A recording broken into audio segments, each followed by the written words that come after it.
Welcome once again to another episode of the Educated Homebuyer. This is a live edition. We answer your questions right here as we give you market updates and let you know everything that's going on in housing, real estate, economy, all that good stuff. And with me, once again, Mr. Josh Lewis. Josh, how are things in the mortgage business this week?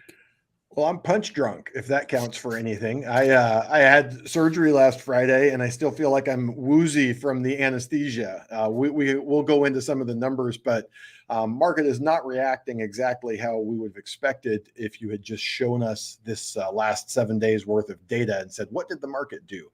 But yeah, you've probably all seen the headlines by now. Hopefully, you're not watching the Freddie Mac Primary Mortgage Market Survey, which will be 5 days late when it comes out tomorrow and not indicative of where rates are today. But the last headline I looked at here, rates at essentially a generational high here, 20, 25 years, something like that, without really any data to push us that direction, anything saying there's anything problematic. Yeah, so last Thursday, we got CPI numbers more or less came in line with expectations. On Wednesday last week, we talked in the show how core was likely to come in 0.1 better, and that's exactly what happened. So inflation was more or less exactly what we said last week, and the market reacted negatively. And then Friday, you had PPI, which came in a little bit hot.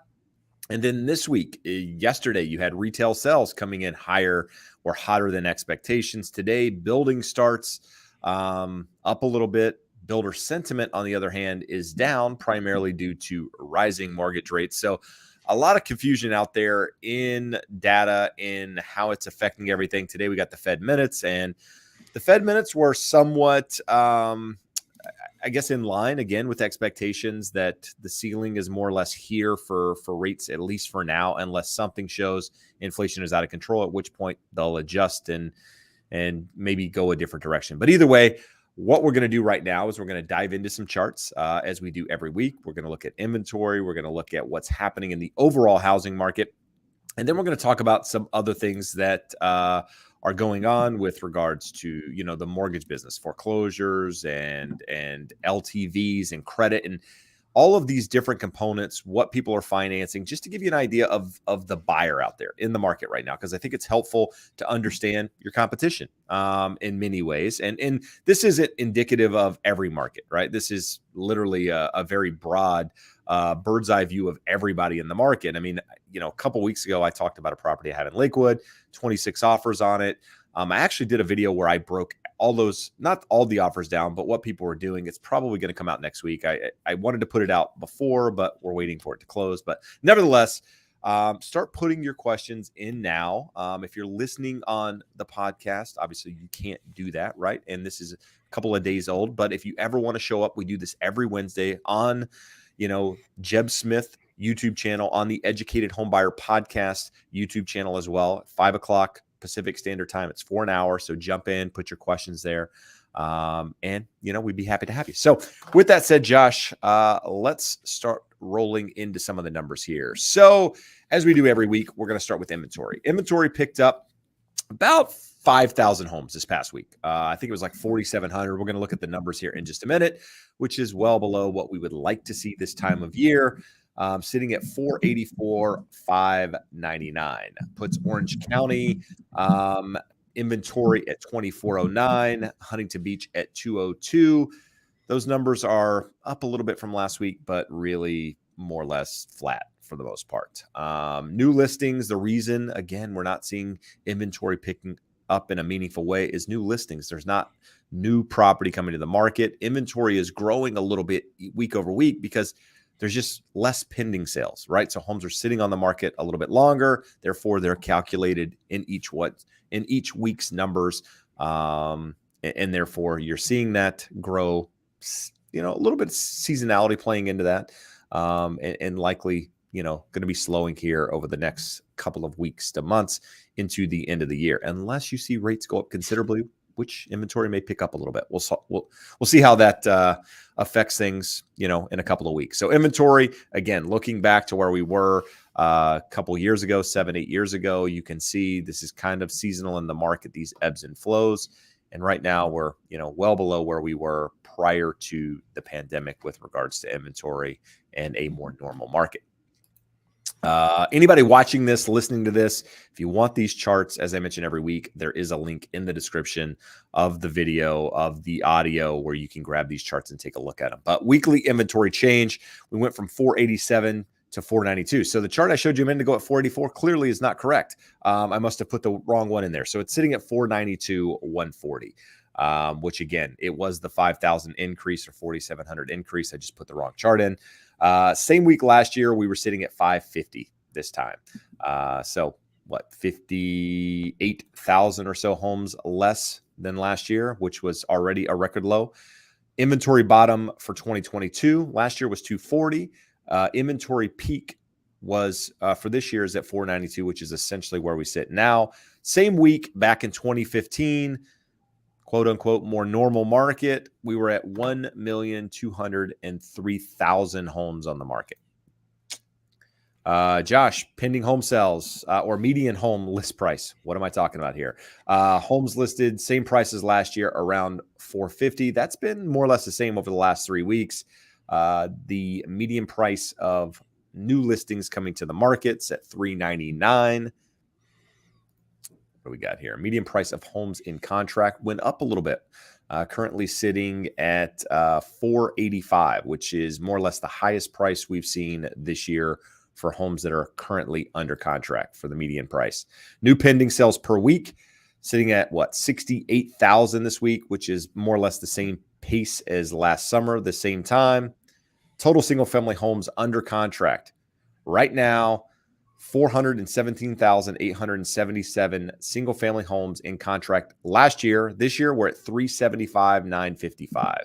So that's why, right? Inventory is growing a little bit without new listings coming on the markets because you just got less homes going under contract.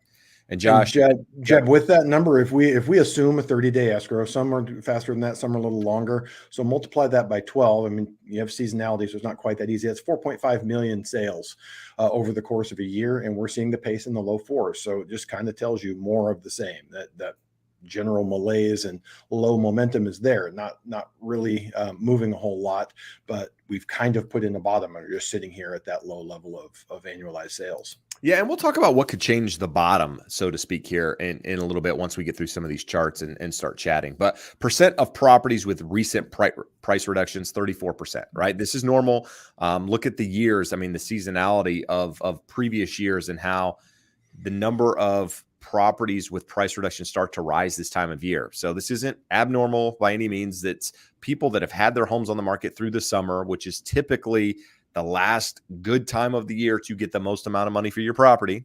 Generally speaking, people are now going, crap, my home's not selling. What do I have to do? Well, I have to reduce the price. Therefore, the number of those are going to go up unless people end up pulling them off the market. So Josh, foreclosures, as we talked last week, we showed a different chart, more or less sitting at all-time lows. But what do we have here?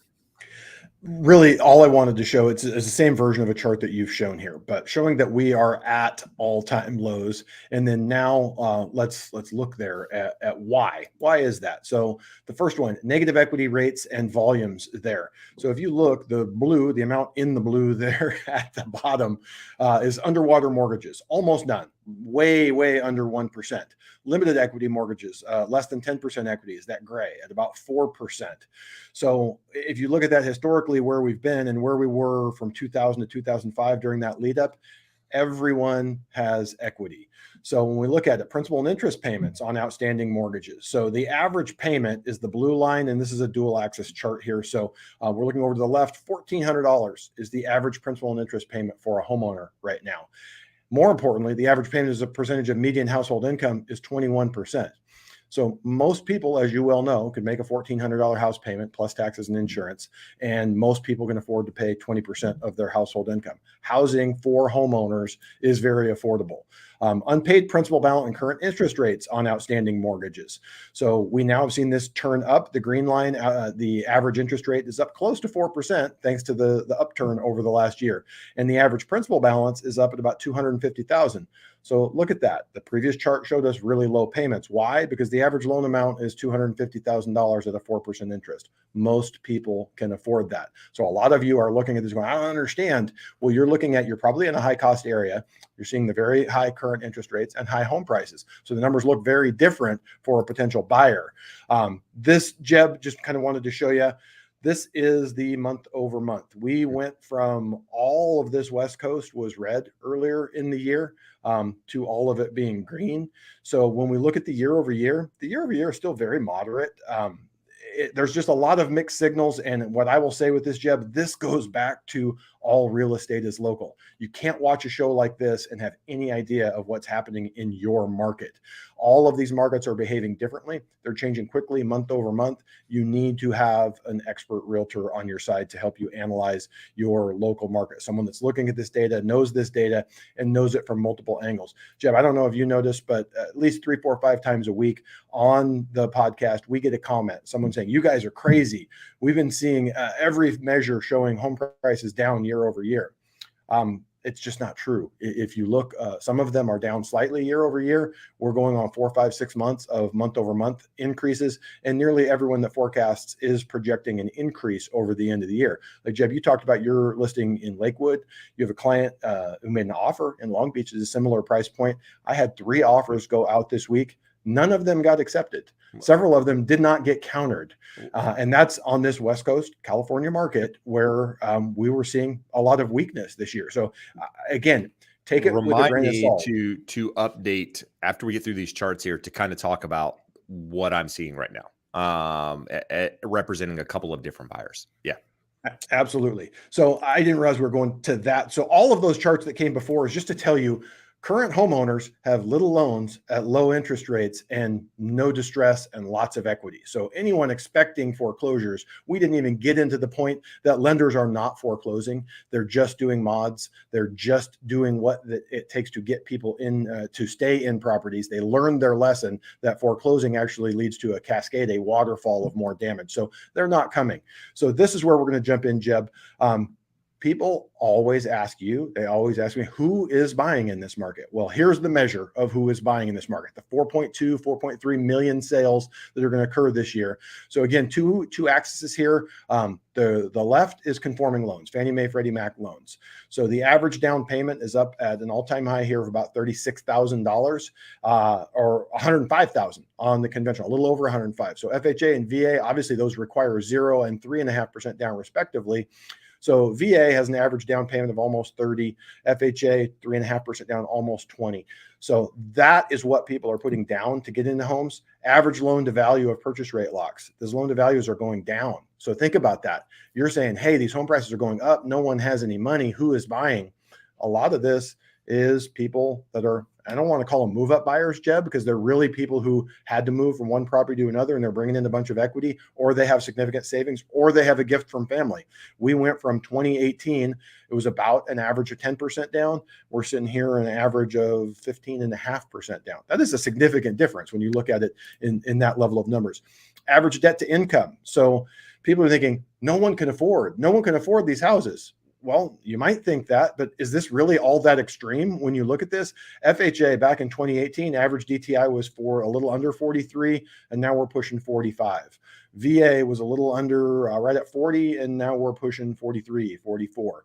The conforming loans. Well, one thing to context, guys, right? So there's a lot less buyers right now, right? So a lot less buyers aren't moving that number quite as much. If there were as many buyers as there were back in 2021, 2022, you'd probably have that number skew higher, at least in my opinion, Josh, just because more people would pull that debt to income ratio higher. But because less buyers, right, maybe buying at a little bit higher DTI, the numbers aren't moving as much. Is that fair? Well, I think it's fair. And Jeb, while you said that, it kind of brought a thought to mind here. We talk a lot about, well, what's my max DTI? On that loan program, how high can I go? So what are the answers? VA doesn't really have a maximum. You can go 65, 75% in some cases. FHA, maximum 57%.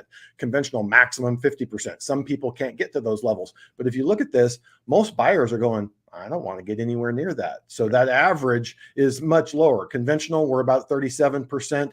And then non-conforming, I wouldn't even factor that in here. Non-conforming encompasses so many types of loans. If that's truly a jumbo, might make sense. Wealthier people buying more expensive homes. But those debt to income ratios trending up, obviously for obvious reasons, but not out of control by any stretch. Average credit score, what are we looking at? Again, conforming's on the left. So conforming loans in 2018, we were at about 745, and now we're up around 755. It's gone up 10 points. FHA, we went from 720 down in the middle of everything. It went down to about 710. I'm sorry, I'm on the wrong axis again. We were at 670, went down to about 660, and now we're up about 680. It's not a huge amount, but a 20 basis or a 20 point range there is significant. And kind of the thing that was interesting here to me is how much higher the credit scores are on VA. You know, they were a little bit over 700. Now we're up to almost 720, but all of those across the board are up 10 to 20 points. So people putting more money down, having better credit, and having manageable debt to income ratios. There's less of those people around there. So as Jeb pointed out, that's why we're having less sales volume, in addition to less homes for them to buy. National payment to income ratio. So what do we got on people buying right now? Payment to income is at 36.4%. So that's telling us what did we have here? If you look at this chart all the way through the first part of the pandemic, you know, the number was still really low because of low interest rates. Prices were going up, but rates remain low. But now we've seen this spike where we went from, what was it, 20%? And now we're up about 36%. That is a significant change. And that is telling you the headwind that the market is facing. And that is telling you why we're not likely to get to rapid appreciation until we get more affordability, where there's more people who can buy and are comfortable doing it. This, I thought, Jeb, was an interesting look at this chart. The blue bars are purchase lock count deficit. So loans being locked in optimal blue every week. So deficit to what? So it's from the same week in 2018, 2019. So we like to go back prior to the pandemic, say that was kind of a normal market. Well, as you look, it almost perfectly mirrors. The worse rates get, this is kind of a funny chart. The green line going lower is worse rates. The worse rates get, the bigger a deficit we have of locks to the market. So we've seen here recently another leg up in interest rates, likely to mean that we're going to have even fewer locks and sales here going forward, in addition to the seasonality of the charts that Jeb showed. So we like to show this every week. You guys always have questions about interest rates. We kind of blew through our first level of support. We have a new one here at 427. That real ceiling is 434. Ceiling there is a little bit of a euphemism, Jeb. We are hoping and praying that's a ceiling. We have not been above there in a long, long time. And if we blow that top, it would be bad for interest rates. What I will say, Jeb, I meant to tell you this the other day. Anecdotally, we have a couple of clients, very well qualified conventional borrowers. I would expect, if what I'm seeing in pricing their loan out is accurate sort of across the board, we are seeing a compression of the spreads between 10 years and mortgage rates, because we have not seen their terms get as much worse as the 10-year has gotten over the last week. The last one here just shows you where rates are at. Mortgage News Daily has the best publicly available index, other than maybe the Optimal Blue Mortgage Market Index. Quoting today, or this is from the 15th, so as of yesterday, 7.34 on an average 30-year fixed. The important one there is FHA. We always talk about how they quote a little bit high. We can usually get you a quarter to 3/8 lower than that, but they're quoting over 7%. So even government borrowers with government loans, FHA and VA, which are a little bit lower, are seeing the effects of these higher interest rates and pushing up over 7%. All right. So are we done? Are we done with charts? We got our preview, Jeb. Okay. Yeah, so let's hold off on that for a sec. Let's talk for a minute, and let's go back to this one here and just say, so I'm going to be the pessimist here and say that based on looking at the chart, I think rates go higher at some point before they go considerably lower. And the reason I say that is because I think looking at that chart, Josh, that you've got to break the old high in order for it, or at least test it in order to see us move back down. I might be wrong. And what I'm talking about is the 10-year. So does that mean rates, go even higher? Probably. Again, we've been wrong. I've been wrong many, many times. I like reading charts. And in looking at the chart, I just feel like it's gotta break that to move back down, but we'll see. And Side note on that, if I get a lot of people reaching out, should I lock my loan? Should I do this? Should I do that? You've got to make that decision, right? Josh and I can't make that decision for you. As educated as we both are on the market and on things, it becomes how comfortable you are with the risk of not locking, for one, and gambling, so to speak, and how comfortable you are with the payment and just moving forward, as is.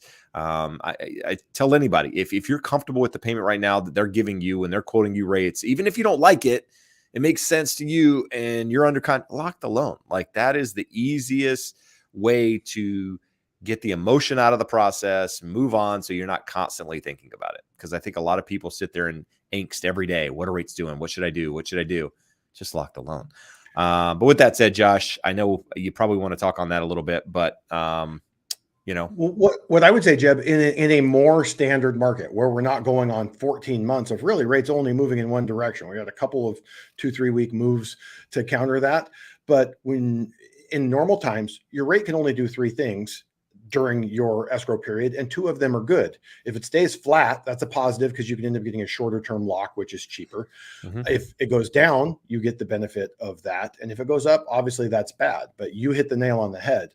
For most people who are risk averse, the stress of potentially dealing with a higher interest rate and higher monthly payment that they may or may not be able to afford, it is not worth it unless you are a true gambler where you say, I love to live on the edge. Just lock it and get the hell out of the way until we see something that looks more like a downtrend or even just a chopping sideways market. All right, good stuff. So, this is my channel, right? Jeb Smith, whatever. Aside from this, we have the Educated Homebuyer podcast, right? It kind of was built off of this channel to go into a deeper dive about topics to really help people become educated on the home buying process, right? My channel is a lot of the Q&A, right? The Wednesdays are Q&A. But my channel is a lot about what's happening in the market right now and maybe some tips on buying and selling property. But we never go into a deep dive of specific topics really on my channel outside of, say, FHA and that sort of thing. The Educated Homebuyer was built to go deeper. With that, there's a YouTube channel. Almost 2,000 of you guys have subbed to that channel, and we appreciate that. The podcast has now hit 100,000 downloads. Huge thanks for that. There's 2,000 of you guys, plus or minus, guys, girls, that listen to the podcast every episode that comes out. For that, we're very thankful. That said, this past week, we talked about how to budget. Budgeting is the foundation to owning a home. I don't care where you are in the process, how much money you have, don't have, how much down payment, whatever, the budget is the key. So if you haven't listened to it, go check it out. If you have, or maybe you have a budget, share it with somebody that doesn't have a budget, somebody that is buying a home, because it could really help them set themselves up for success. That said, Josh wanted to preview next week's episode. So today we recorded next week's episode. It's the idea of moving to a lower cost area to become a homeowner. Should you do it? What are the pros and cons? In fact, one of our regular viewers on here made her debut, so to speak, in the episode. We kind of used her as an example in conversation. Kim, who I know was here earlier in the show, and she posed the question, right? And so an episode was kind of built out of that idea. So if you have thoughts, questions, send them to us. We're happy to do it. If you haven't liked and subbed, do that. I want to get to questions quickly here, Josh. So let's just kind of talk about these charts and dive into it. Basically, it's just showing the southern and westward move of migration. It's the median center of the population in the United States. So what we were obviously talking about on the show is, does it make sense if you can't afford in a higher cost of living area to relocate to buy a home? We go through the pros, cons, everything you need to consider to make an educated decision. It just so happened that this chart popped up in our feed this week. And again, kind of talking here, why is there that move? Well, this is somewhat counter to that. We have the least affordable markets are your usual suspects: California, Washington, New York, New Jersey, Miami, Florida, and then a bunch more markets in California. But despite that southern and westward move, the most affordable markets, where almost all of you could move tomorrow and buy a home if you'd like: Cleveland, Pittsburgh, Oklahoma City, Hartford, Connecticut, if you like a deep freeze, St. Louis, Cincinnati, Detroit, Indianapolis. So we go into that. There are some areas that what I would consider more desirable than some of those that are more reasonable and more affordable. But I think it was a really good talk on what you should consider if you're looking at doing that, because more and more people are. Many of you aren't. Just say, no, I'm adamant. I'm staying where I'm at. I love being here. I got family, whatever the case may be. But more and more people are considering it. And some people don't consider it enough and jump in. Jeb and I both had 2, 3, 4 examples of clients or friends who moved out of the area and rapidly wanted to come back. Yeah. And that said, earlier I said I was going to talk about clients and offers right now. I'm going to save that to the end of the show, just so we can get to your questions, the main reason you guys are here. But if you made it this far, if you haven't done so already, hit that thumbs up. It helps the algorithm, helps us, know that you like the information, and support the channel. And for that, we're thankful. So because Kim is a regular, she was on here prior to the show even starting, putting comments in. I'm going to answer her question first. It says, in your chart, you said median homes are in the high 300s.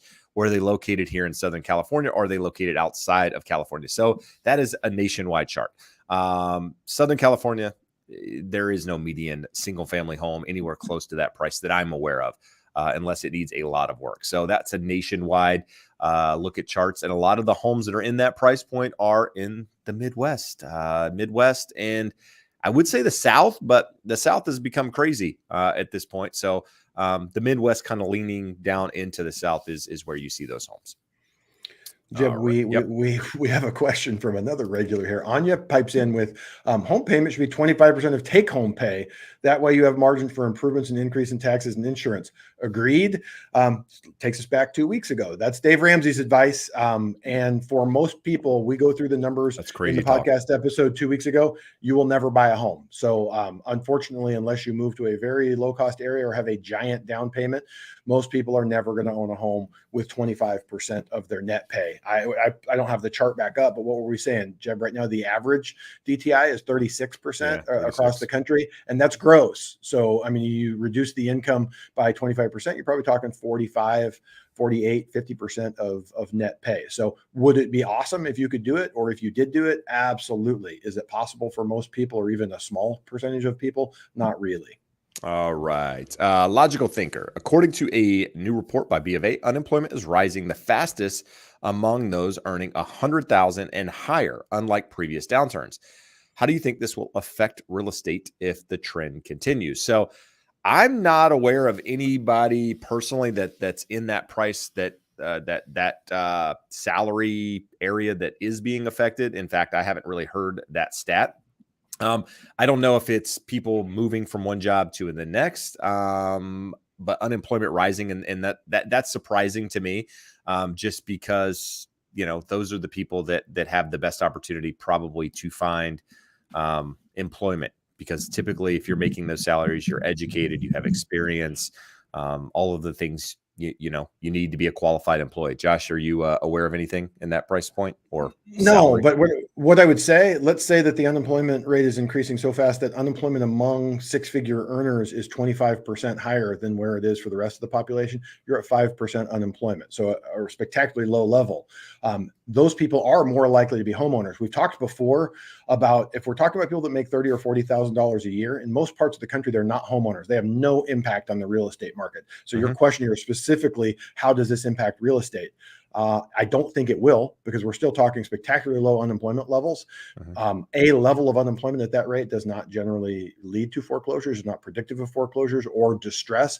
We just went through the charts. That six-figure earner in most parts of the country is paying 20% of that income towards their housing payment, and that housing payment is $1,400 a month, lower than rent. They are going to hold on for dear life. Those people are also more likely to have a 401k they could tap, family resources, equity in their property. And not to say that it can't have an effect, it's just not likely to, based on what I'm currently reading and looking at, not really having an impact. But time will tell. If the trend continues, then it's obviously something we need to pay attention to. There was another question here, Josh. It was pretty quick. Nicole asked, if you buy down points, is this permanent for the life of the loan? How many points can you buy down, and what is the cost usually? So this is funny. Like, to me, I've been in this business for 27 years, and it just seems obvious. But a point, remember, a point is a percent of the loan amount. So people, what is the cost? It is a percent of the loan amount. So 1 point is 1%, 2 points is 2%. Of 3/4 of a point is 0.75%. So the cost of it is going to be determined by the size of your loan. So if you are paying points to buy down the rate, then yes, that is permanent for the life of the loan. But to determine the cost, you got to know how many points are we talking about? How big is your loan? Yeah, but I think the better question is when you're paying a point, 8%, how much is that buying the rate down? Because if you pay 1 point, you're not getting a point off the rate. So for the first couple of years of the show, we used to always talk on a normal rate sheet. It's 1/4%. 1 point will get you down about 1/4%. You could usually pay 2 points and go down 0.5%. But the further you get away from the par rate or that 0 point rate, the more expensive it gets to buy it down, or the less of a lender credit you'll get for going higher. Rate sheets have been funky recently. Lenders are wanting to incentivize you to pay to get a lower interest rate. So hopefully that loan is more valuable to them because it stays on the books longer when the inevitable downturn in interest rates comes. So from that perspective, we've been seeing a 0.5 point will get you down 1/4%.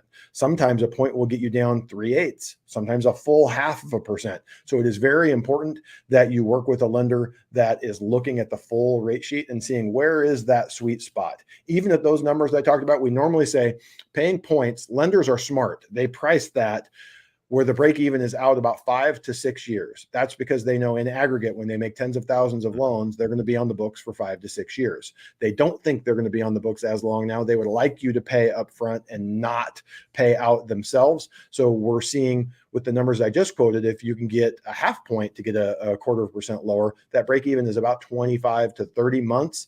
So for a lot of people, you can pretty easily justify that. I mean, the reality is you're probably not going to refinance in the next 12 months. So your worst case, if rates plummet this time next year, you get a lower payment and you only ate maybe 1/4 of a point of that buy down. So normally I'm very against it in the current market. I'm not saying I'm in favor of it. I'm saying you need to analyze it. You need to make sure your loan officer is going through and showing you all your different rate and point options. And that said, Josh did say it was permanent. That is if you buy a permanent buy down, right? I mean, there are temporary buy downs. You can do 3-2-1 buy downs, 2-1 buy downs, different types of buy downs where the rate isn't, down at that specific level for the 30 years. So just make sure you understand both sides of it. Talk to a knowledgeable professional. I can't talk. If you need one, there's a link scroll in the bottom that will get you in touch with Josh. It'll get you in touch with a lender anywhere in the U.S., along with a real estate agent if you need one. Daniel asked a question: are you trolling us with the name of the video? And no, I'm not trolling you at all. I mean, it says the future looks bright for the housing market. It looks bright in the sense that if you're a homeowner, prices are going to be stable. Like we said last week, the American Enterprise Institute's predicting a 5 or 6%, appreciation again next year on top of, the 3 to 4% from where we are this year. So, I mean, it looks good if you own a home. It doesn't look so good if you are struggling to buy a home, thinking you're going to wait for prices to come down, for prices to crash, for things to get way more affordable. That doesn't look so bright. Josh, we have a question about making a loft into a room. Will making my loft into a room increase the value? So what I would say is in some cases, the answer is yes. In other cases, the answer might be no. How usable is the loft space is what I would say. Have other people done it? How much square footage does it add? Would it be better as a loft? I mean, these are a lot of things you got to think about, and some of them we just can't answer. I would say having more bedrooms typically adds to the value of a home. And what I mean by that is if you have a 4-bedroom home that is 1,200 square feet, sounds crazy. They do exist here in Southern California, and a 3-bedroom home that is 1,200 square feet. In theory, the 4-bedroom home, even though it's the same square footage, probably going to get a little bit more money because it's a bedroom. Not always, but I would say that's, how I would look at it if I were just kind of comparing the two. I would say, hey, another bedroom adds a little bit more value. So that said, converting a loft could add some value. But at the same time, if you're taking a space and making it something that it shouldn't be because you just want to add a room and it makes the configuration and the floor plan funky, then it may not be worth it. So just, somebody's done it. compare your home to their home and what, yours would sell for now versus doing the loft and see if it makes sense. All right, Josh, let's see. I saw a good question. Here we go. Ile says, can annual capital gain distributions in a retirement account, IRA or Roth IRA, be used as qualifying income? Assume distributions automatically reinvest and account just sits until retirement. It's funny, when I first read it, I just saw the capital gains. So capital gains distributions, you can only distribute from an IRA or a Roth after 59 and a half. So if you're over 59 and a half and you're not having penalties for early withdrawal and all that fun stuff, yes, we can use that in your qualifying income. And capital gains in a taxable account can also be used regardless of how old you are. You don't have to be over 59 and a half. We just have to prove that the assets still remain to kick off those capital gains. So let's say you had $100,000 in an investment account or $250,000 in an investment account, and it makes a nice return for you. In the last few years, you've had $10,000, $15,000 of capital gains. We can use that income, but we cannot use it if you're going to use that $250,000 for your down payment, because obviously it won't be kicking off that income for you going forwards. All right, good stuff. I got a question, a little off topic here, but I'm going to put it up here because it's a great question. Says, Jeb and Josh just moved to Huntington Beach. Where are the best tacos? Josh, we've never had this question, so I'm gonna throw it your way, and then I'll answer where I think. I eat a lot of tacos, bro. I feel like a taco connoisseur. In fact, I'm mad that we don't have Baja Fish Tacos in Huntington Beach. We've been talking to the owners for like 20 years about getting them over here. So those are my favorite tacos, and they are not here. I'm going to sound dumb when I say this, Jeb. What's the name of the place that's about a year or two old in the Newland Center? That taco place that went in there where Supermax used to be. Oh, bro, that place has been gone forever. Oh, the new place, Que Vida? The new place, Oh, Que Vida. Que Vida has good tacos. They're fancy tacos, though. You got to like fancy taco, really good margaritas, though. The place is good. So Que Vida, good one. Sancho's Tacos, really good off PCH. We got a vote here. Gerald piped in and said Sancho's is the answer. There you go. Sancho's is really hard to beat. I never go down there just because it's kind of a pain to park and everything else, and for whatever reason, but Sancho's is good. Fiesta Grill. I'm a big Fiesta Grill guy. I knew you were coming with Fiesta Grill. That's really good. I eat there probably once a week. Those are my go-tos, man. I think those are good. I eat a lot of tacos. Chronic Taco is okay, but I prefer the other. So start with Sancho's, Que Vida. Work your way down the list there. I think do one each day of the week. You'll be really happy come Friday. That's all I got to say. And when you're ready for breakfast burritos, go to Lupe's. Lupe's is good too. Lupe's is good. All right. I'm really hungry now. Josh, let's see here. I saw another question come in that Maria asked a question.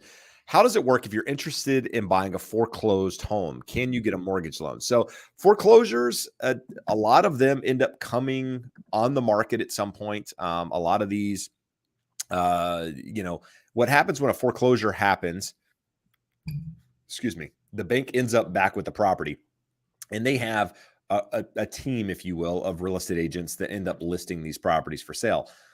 Most of the time in a normal market, these properties would get listed on the MLS as a foreclosure if it goes back to the bank. Now, if it doesn't go back to the bank, sometimes and in those scenarios, it's very difficult to get a foreclosure unless you're an investor and you have cash and everything else. In the case that they make their way back to the MLS and they get listed, generally speaking, the banks are making sure these properties are sellable in the sense that there's no major issues wrong with them, that you can get financing and that sort of thing. So in the case that you need a loan, you can typically get a loan. But here's the caveat. Foreclosures, very, very small percentage of the transactions in the market at the moment, less than 1%, less than 2%, something like that. And these things are getting gobbled up. If there's any inkling of value add in these properties, or that they're selling at a distressed level compared to what the open market would bear if they were fixed up or what have you, investors are buying these things up hand over fist. So I would say don't get your hopes up. If you can find one, fantastic, but I wouldn't hold out just looking for a foreclosure. So hopefully that helps. Josh, Would you know the reason why lower down payments on a house gets people a better rate than a higher down payment? Google mortgage rate calculator is my source. The best advice would be to not use the Google mortgage rate calculator. It's just, yeah, I don't know where they're pulling their data from, but anything online. We talk about that mortgage index, but even that, they're not breaking it down. They're not. It's not a pricing engine that they're pulling from actual lenders. We went through this 2 months ago with the LLPA changes, and everyone said, "Hey, lower down payment is better pricing." There's a small grain of truth to that, but for the most part, it is not. So it's not going to save you money. I had a client the other day that if they put 3% down versus 5% down, it saved them 0.125, 1/8 of a point. So it was true in that situation, but it was a tiny, negligible amount. It certainly didn't impact their actual decision of what they were going to do. All right. Clips, you ask about buyer traffic and loan closings. We're going to save this to the end because I'm going to talk about kind of what I'm experiencing right now in the market. So if you're here, I am going to answer the question, but it's going to be at the end. Josh got a couple questions on rates, as we always do. On Terrace, when do you think the rate would go back down to below 5%? And then Jefferson's asking, do you think rates will eventually decrease by 2025? And I'm assuming we're talking mortgage rates, right? So, the Fed funds rate will definitely be down by 2025, but let's just talk mortgage rates. When will can we see a noticeable difference? It's funny, Jeb, if you look around, there are lots of professionals that are trying to generate business that are still talking about MBA forecast, NAR forecast, Freddie Mac forecast of rates in the low sixes by the end of the year. We've had a lot of data over the last 45 to 60 days that tells us unless we see a rapid acceleration in disinflation where we get a 2 handle on CPI by the end of the year. So not all the way to the 2.0 that the Fed wants to see, but into the 2s. I don't think we're going to see rates improve. It's August 15th. So we got what we're looking at. I'm having a hard time rationalizing and justifying where the market is right now, getting worse every day for the last week. With that being said, I would also have a hard time saying, why would they get better? Haven't seen much positive data. Jeb, you threw the chart up, I think 2 weeks ago, where we looked at the next 2 months. We have some pretty big reads from last year falling off, and they're likely to be replaced by positive reads, at least on the core. Energy is getting expensive again. We've had some things that are pushing food prices higher. So the headline may not improve as much, but the core should continue decelerating. We had a comment here, someone talking about how important the component of shelter is in those. Shelter going up. Well, I don't know what. Same thing. Yeah. I don't know what numbers you're looking at. Shelter is coming down rather rapidly. And if you look at either a 3 or a 6 month number on the shelter cost versus the 12-month, those numbers will tell you we're already at 2% on the core when you adjust for where shelter has been for the last 3 to 6 months.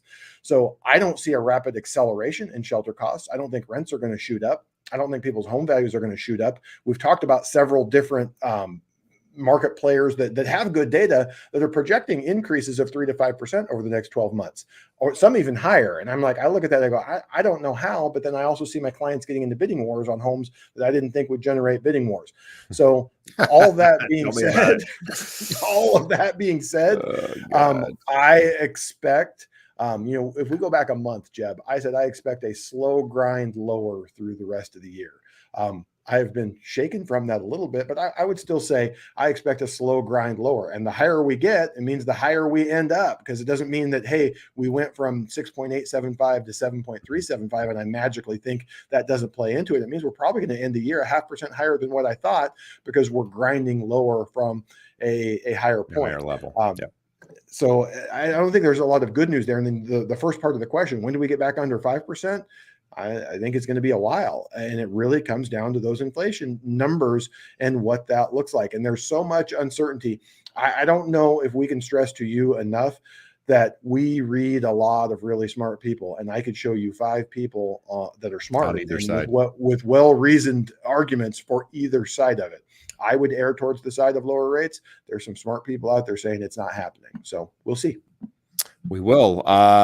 Steve asked the question, in Orange County real estate market, what is the first time buyer's annual income and down payment needed to purchase a home? So Depends on what you're buying, right? I mean, if you were buying the median priced home in Orange County, is probably sitting, I mean, off the top of my head, almost 1.3. Let's just say 1.2 to be fair.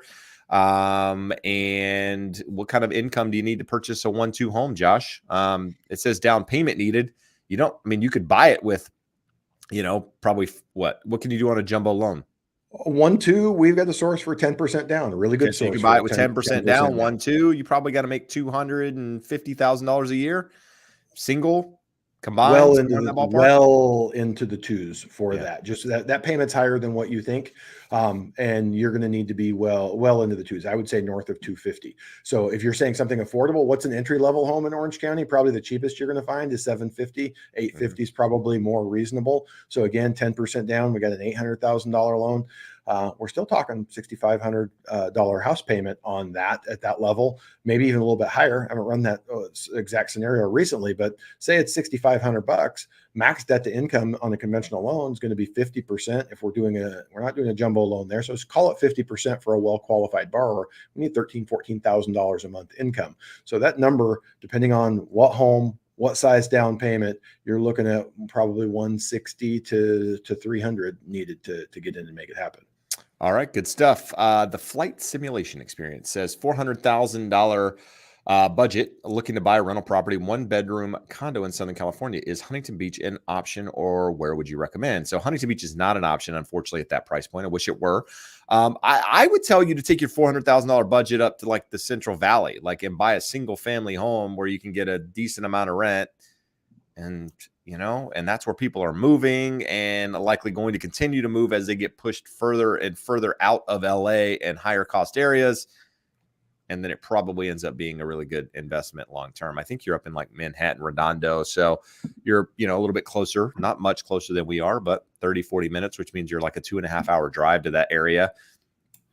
I would consider it. I wouldn't say it was out of the cards. If you're looking for single family, if you're looking for a condo on near the coast for that price point, you're gonna have a really hard time. You're gonna have to be in Long Beach somewhere, and probably not what you want to own, in my opinion. But just my 2 cents. Josh, we have another one here that was really softball. Just throw it to you. Those are the only ones I get, right? Fragment Coder says, is it possible to get a mortgage on only 20% of the home value and pay the rest in cash? Absolutely. I have a client right now. One of my financial advisors is buying a home here, and he's putting a little more than 80% down, getting a little $300,000 mortgage on a couple $1 million property. You can put as much down as you want, as long as the lender is still able to make the loan to you within guidelines. We've talked before on the show. You're trying to get a $50,000 or $60,000 mortgage. It can be very difficult for a lender to stay within the guidelines of what is allowed to be charged to you and still make any money on that loan. So some lenders have requirements of a minimum loan size, but once you meet the minimum loan size requirement, you put as much money down as you want. All right, Nadine, why do some lenders require an appraisal where others don't, even if you do not waive your appraisal contingency? All lenders are going to require an appraisal unless they get a waiver through one of the agencies. So FHA doesn't do waivers, VA does not do waivers, USDA does not do waivers. So Fannie and Freddie have systems where if you are a very well qualified borrower putting a substantial down payment and they have enough data on your home, they may conclude that the risk does not warrant them needing an appraisal. We have the American Enterprise Institute tracks that, and the numbers are way, way down. As soon as the market leveled off, when the market was going up 15, 20% a year, they were handing those things out like candy to well-qualified borrowers because they figured that the equity was good and going to be better in another 12 months. Now that the market's relatively flat, I had one on a 20% down here recently, and I was almost shocked to even see it. You talk about different programs like second mortgages, HELOCs, that type of stuff. Lenders can sometimes use an AVM or something in lieu of an actual field appraisal, but for the most part, it really comes down to whether Fannie Freddie automated underwriting system gives a waiver. All right. Let's see. I'm going to just answer the first part of this, Josh, and you can get the rest of it. Nicole says front end and back end DTI, which is better? They're indifferent. The front end ratio is basically your housing expenses alone, right? So mortgage, which includes principal and interest, your property taxes, any insurance, HOA, all of that is included in the front end ratio. The back end ratio is all of those housing expenses plus any other debts you have, student loans, car payments, credit cards, all of that added in. It's your back end ratio. So which is better? I mean, there's no correct answer to that. But Josh, is it better to have little debt or for DTI or no debts at all? So if you have no debts at all, you qualify for more in theory, right? Yeah, if you have no debts, you will qualify for more. It used to be back in the day, you would hear things like the ratios need to be 28 over 36. So 28 housing, That's 36 when I when we add started. in the other debt. See, you got in late, Jeb. When I started, it was even lower than that. They would loosen them up some by the time you had got in. But the only one that really still has two separate ratios is FHA. You go to 47 on the housing and 57 on the total debt to income ratio. VA does a single ratio for all intents and purposes. Conventional does a single ratio. I've seen situations where it won't allow a high single ratio. But when you say which is better for you? If you have no other debt, you're going to qualify for more house with every program except FHA because they're going to cap you at that 47 regardless of what the other debt is. But better, it's only better if you want to be qualified for more. Most people that I look at, I say, here's what I can get you qualified for. And they go, ooh, no thanks. I need a lower payment. And so we back it off from there. So really that's what it comes down to. If you're trying to max out your qualifications, no debt and a single ratio. If you are just trying to live life and you like to have a new car every 4 or 5 years that necessitates a payment, you're going to have some debt. Good. I'm going to answer Kirson's question in a bit about new construction here in just a minute. Josh, let's see. We'll go Elay. Which is better, buy in low cost area and anger neighbors for making their area unaffordable, or don't buy in a high cost area and be mad at neighbors for making my area unaffordable? So I think just have a positive attitude and don't worry about what your neighbors are doing. How's that? Exactly. I think this is mind-boggling to me that people get mad when someone moves into their area. A buyer buying in an area did not dictate the price of an area. Supply and demand did. So you get gentrification. We've talked about this on the show. I always go back to you see the scene in Boys in the Hood where Trey's dad explains to him gentrification and how the people were coming in and taking over the area. Boys in the Hood in this. Now in Southern California, many other areas, the people who are gentrifying areas are no longer white people. They're professional, educated, urban professionals. I mean, so that is a really good example because you're using a movie, right, that was based in South LA in Compton, and it got regentrified to some extent, right? From where it was then, or definitely from where it was then to now. And look at what home values and businesses are there now. And, you know, you don't have anything like you did back in the late 80s, early 90s. It's a completely different market because of that regentrification. So, did you want to add to that, Josh? No, I was just going to say, going back to something I told you about earlier, in researching today's podcast episode, I read an article and it was one of these urban institutes on planning and resources. And it was the most insane thing I've ever heard. They were saying as though it was a government plot to make homes expensive in areas where jobs are really solid. So funny thing, when you have awesome natural resources like lakes, beaches, cool things, and then you have plentiful, high-paying jobs, there's limited amount of land. Those home prices are going to go up in value. So Compton was never, due to crime and other issues, became an undesirable area to live. But as prices in other areas got pushed up even higher, then people said, hey, this is still 10 miles to LA. It's still 8 miles to the beach. I'm cool living there. And they went in and prices went higher. So it is always a function of supply and demand. We've talked about here on the show terrible decisions that the government has made, like buying mortgage rates down under 3% and keeping them there a year longer than needed. There's things you can be angry at. Don't be angry at supply and demand. There is a finite supply of land and homes in areas that are desirable and in demand. I can't get angry that I can no longer afford to buy a home in Newport Coast or Corona Del Mar or Beverly Hills. That's just the way it is. There's a finite supply of land there and a limited supply of homes with ocean views. And if you want one, you better be prepared to pay an awful lot of money. All right, good stuff. So 2 questions on DTI we're going to go through really quickly. Nadine says, if you have no debt, then the front end and the back end are the same ratio. And the answer is yes, that is correct. Yeah, if you have no debt, the both are the same. Kim says, what is the formula you use to get your DTI overall? I was told I'm 11%, but I want to do it myself. If I remember, there's a video, blah, blah, blah. So what you do is you take your salary, your income. If you're a W-2 employee, take your annual income, divide it by 12. You'll have your monthly income. You take your housing expenses, whatever that's going to be. Let's say your $2,000 mortgage, $1,000 property taxes, $500 HOA, you're at $3,500. Let's just use those numbers. You divide that into your salary, that's going to give you your front end ratio, right? If you have any other debts, car payments, student loans, credit cards, anything that reports on your credit report, you got to take those monthly payments and add them to those housing expenses and divide that into your monthly income, and that'll give you your back end ratio. Fair, Josh? Easy? Yeah. And what I would say is everyone says, I want to do it at home. Never, other than the guy or girl who says, I make $42 an hour and I work 40 hours a week, or I have $112,000 salary. Only those people are capable of figuring out their qualifying income. If you have any variable feature, if your hours vary, if you get different shift differentials, bonuses, Overtime. commission, overtime, you are never going to get it correct.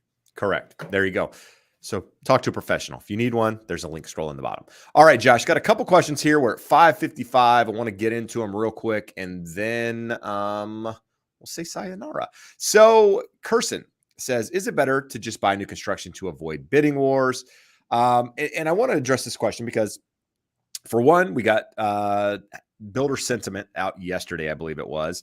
They basically said builder sentiment was down, and down considerably month over month. At the same time, today we got housing starts. Housing starts are actually higher than expectations, but they're a little bit lagging because they're from the previous month. So what I will say is that if builders, housing starts are the start to build a house. They haven't broken ground, right? It's permits pulled. I mean, it's very early in the stages. But if you're in an area that gets a lot of new construction, they're just finishing houses, and rates stay higher, it may be a really good opportunity to, I would say, get a deal, but not have to deal with competition. And maybe there's some work there. Not work. There's a negotiation able to take place in those scenarios, because builders, again, aren't in the business of holding on to homes. This is what we saw late last year. New construction come to the market, rates were higher. In that case, builders were able to buy down the rate where it made it a little bit more reasonable for buyers to push forward. They still may be able to do that, but there's a reason that builder sentiment is going lower, and it's because rates are a problem, guys. And I think, new construction is the answer in many, many ways, but it's one of those things that's going to be the next 6 months or so with rates and supply are going to tell a lot about the housing market. Josh, anything you want to add on that? No, but there was a follow-up here that I do. So Kirsten says, I recently went under contract for new construction since they were offering an incentive of $25,000 because the preferred lender is offering. The preferred lender is giving you nothing. The builder, through their subsidiary, who is the lender, is subsidizing the cost of your loan. They have enough in the margin of the home that they could do it. There's no lender who's just saying, hey, you know what? We didn't want this $25,000. They're not making $25,000 on your loan. This is the reason, more so than being able to just write up a contract and not get into back and forth buying and selling. This is the reason why new construction has been so desirable over the last 12 months, is that builders have been able to subsidize the cost of the mortgage, and you're able to just go in and write up an order with a salesperson versus the bidding wars. So we're seeing a little bit less of that. This time last year when demand was really low, builders had to do that. They're starting to see that they can do less or sometimes no incentives. So it just depends on where you're at and what they're needing to do to move homes. If it works in your favor, definitely not a bad thing, but just be aware it's coming out of the builder's margin. There's no lender that just has 25 grand profit in a deal to give to you. All right. So Clip Sports asked a question earlier, in terms of buyer traffic and loan closing, are you guys seeing lower than pre-pandemic levels or just flat? So the number of closings definitely lower than pre-pandemic levels. There's just less property on the market prior to the pandemic. So everything is less to some extent. That said, what am I seeing right now in the market? So Josh, I wrote 3 different offers over the weekend, 3 different buyers. One of them, I wrote 2 offers for one buyer and then wrote 2 other offers. So wrote a total of 4 offers. Every single offer we wrote had appraisal waived and loan waived on the contingencies, shortened the time frame from 30 days down to 21 days. All of them had deposits of 3%. Actually, one of them didn't because part of their funds are coming from the sale of their home. So they were less at 1%. But one property was priced at $899, 875-ish. We offered 925. They didn't get it. They had several offers over 950. One was listed at 899. We offered 925 again. That's kind of their cap. Property sold to a cash buyer over $1 million. Those were both in Long Beach. One in Ladera Ranch that was listed at 1.3.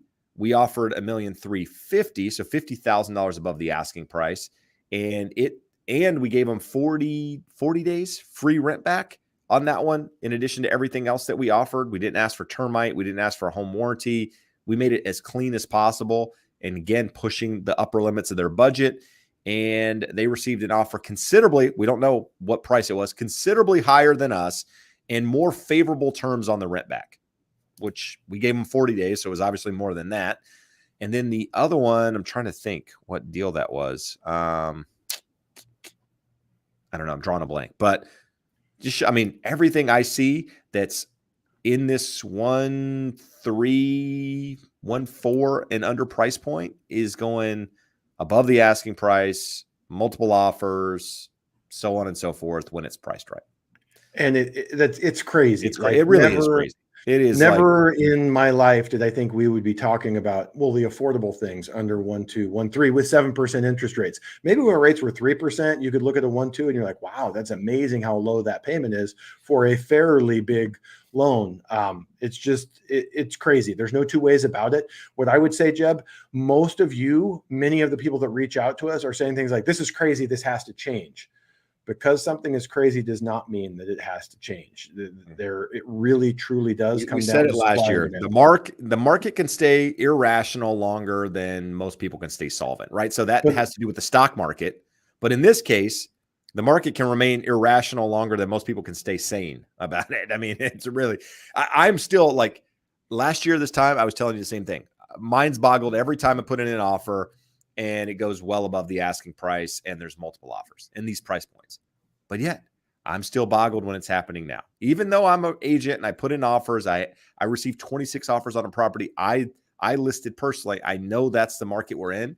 And yet I'm still baffled that there's multiple people still battling in this environment with rates this high.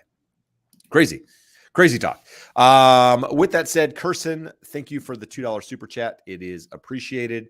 Guys, it's been an hour and 2 minutes. If you have found any value in tonight's episode at all, there's only 60 likes. If you could hit that like, there's 172 of you watching. Again, it helps the channel, helps the algorithm, helps us. If you haven't listened to the Educated Homebuyer podcast, go to the YouTube channel and check it out. This past week, we talked about budgeting. Previous week, we talked about Dave Ramsey. Next week, we're talking about low-cost areas, buying in those areas. And if you need Josh, you can get him on that link below. If you need me, that same link works. Would love the opportunity to guide you through the real estate process myself. And Josh would love to help you with the loan. With that said, Josh, any parting words this evening? Just continue to educate yourself, do your research, do what's right for you. If homeownership doesn't work out right now, you're trying to enter the market and it's just not working out, keep doing the right things. Saving for retirement, saving aggressively, budgeting, living within your means, considering moving out of the area. None of these are necessarily the right decision, but there's fundamentals that you want to do regardless, and be prepared if and when an opportunity presents itself. I just see too much. We got a 1-star review on the podcast today. The podcast has 4.9 and change reviews across 100. This is classic, by the way, guys. Yeah, you need to read the review. They were mad at us because it's two white boomers. A couple things. They were right. They at least have eyes. We are white. But neither of us are even within a mile of being boomers. And they were mad that we didn't understand how impossible it was for a young person to accomplish anything in life. We are the problem, Josh. We're the problem. I mean, at the end, I almost agreed with him. I said, you should shoot yourself because it seems like there's no possible good outcome for you in life other than leaving people 1-star reviews. But we are not supporting any bodily harm here on the channel, just so you know. We are supporting you being positive and saying, hey, there are things that suck that are reality. We don't have to like them. If you're 350 pounds, you can be mad at gravity, or you can say, here's what I can control. So that's all I'm saying. Focus on what you can control, get clear on what you want. What are the things that you can do to get where you want to go? As soon as you say, Jeb and Josh, the white boomers on the internet are the cause of me not owning a home, you have given up all agency, all power, all control to change your life in whatever way possible. So don't do that. Don't give Jeb and I that power. I said it a couple of weeks ago from Jim Rohn himself. Change your philosophy, change your life, right? If you think you can't, you probably can't. If you think you can, you definitely can. Just create a plan, follow it, and again, anything is possible, guys. It sounds so cliche, but it really, really is. So for, you guys being here, trying to educate yourself on the home buying process, congrats to you guys. With that said, if you do listen to the podcast and you haven't reviewed it, go do that. We need to push that 1 star down now, and we need more reviews to get us back up to a 5.0. But anyway, really thankful for everybody here. You guys continue to push the show. Next week, I'm gone.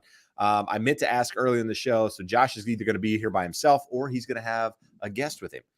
Do you guys want to see a guest with Josh, or would you like to see Josh just by himself for an hour? Let me know in the comments right now. We're still here. We got 171 people. Let's see. Hey, we could bring in Finoglio and he could talk to the people about $2 million loans for $5 million properties. Finoglio has practice today, football practice. So I don't know if Finoglio is going to be able to help. But if you do want Josh to have somebody with him, who should he have? Who should we ask to fill in with Josh? There's no comments, Josh. So clearly, Josh, Josh should be his own guest is what they're saying. Josh should be his own guest, I guess. Josh and tacos. Gerald says Josh and tacos. I like that. If you bring tacos to the show and eat them here on the air and do like a live taste testing of like different places, you might win the crowd. I don't think it'll be a good show because I'll be the only one. Cool. Jennifer Beeston. Josh with a guest would be cool, but he is entertaining by himself. Oh, that could be you guys are feeding the ego here, guys. I paid Nadine. I give her Jennifer. I could get Jen on here with you, Josh, and you guys could, Jen's pretty funny, man. She could, you guys could rally, but we'll see what happens here. All right, we got a couple people. Either way, Josh will be here next week to hold down the 40 Dave Ramsey on. If you have a connection, we would love to have him. You got a connection. We'll get him in. All right. That said, guys, we appreciate you being here. Buy right, borrow smart, build wealth. Next time, adios. Amigos.